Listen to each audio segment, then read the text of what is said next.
काश काश कि मैंने ये बुक 20 साल पहले पढ़ी होती। ये लाइन अमेरिका के एक बहुत ही बड़े बिल्डर लैरिसन क्लार्क ने कही थी जब उन्होंने रिच डैड पुअर डैड पढ़ी थी। वक्त ऐसे ही बीत जाता है और हम काश में फंसे रह जाते हैं। ऐसी बहुत सारी चीजें हमें जब पता लगती हैं जिससे हमारी लाइफ बदल सकती थी, हमें कुछ सीखने को मिल सकता था, हमें तरक्की करने को मिल सकता था, पर वक्त बीत चुका होता है और बस रह जाता है तो ये एक काश कि मैंने ये कर लिया होता। नमस्कार, मैं हूं अवधेश श्रीवास्तव और आज हम चर्चा कर रहे हैं रॉबर्ट टी कियोसाकी की लिखे book rich dad poor dad पर। इस किताब में कियोसाकी ने अपने दो पिताओं का रेफरेंस लिया है, एक जो रिच डैड थे जिनके पास बहुत पैसा था और एक जो पुअर डैड थे।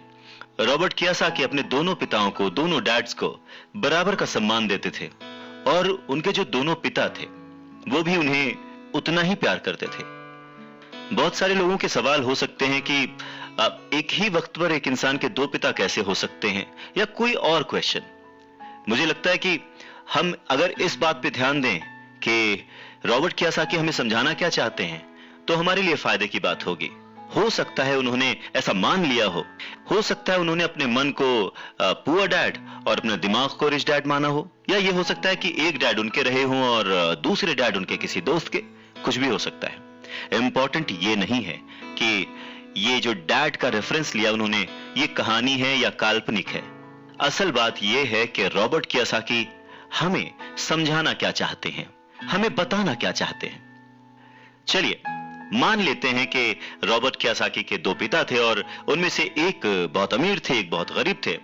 तो रॉबर्ट कियोसाकी कहते हैं कि सोच जो है वो बहुत बड़ा रोल प्ले करती है, और इसी माध्यम से रॉबर्ट कियोसाकी कहते हैं कि हालांकि वो दोनों पिता उनके अपने थे, हालांकि वो दोनों पिता उनका उतने ही शिद्दत से, उतने ही मन से ख्याल रखते थे, उतना ही प्यार करते थे, अपनी जान निछावर करते थे और हमेशा उन्हें सिखाने की कोशिश करते थे, जिंदगी में आगे बढ़ाने की कोशिश करते थे।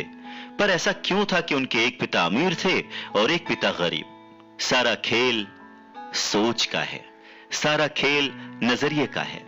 नजरिया ही इंसान को तरक्की दिला सकता है और नजरिया ही इंसान के जीवन की नाव डुबा सकता है। तो ये हमारे ऊपर है कि हम किस रंग के चश्मे को पहनकर कैसा मौसम देखते हैं। किसी शायर ने क्या खूब कहा है कि जैसा दर्द हो वैसा मंजर होता है, अरे मौसम तो इंसान के अंदर होता है। और उसी अंदर के मौसम को हमेशा बनाए रखने, अपने आप को पॉजिटिव रखते हुए, अपना नजरिया सकारात्मक रखते हुए अगर हम आगे सोचें तो कुछ अच्छा तो जरूर होगा। बातें और भी हैं, सुनते रहिए।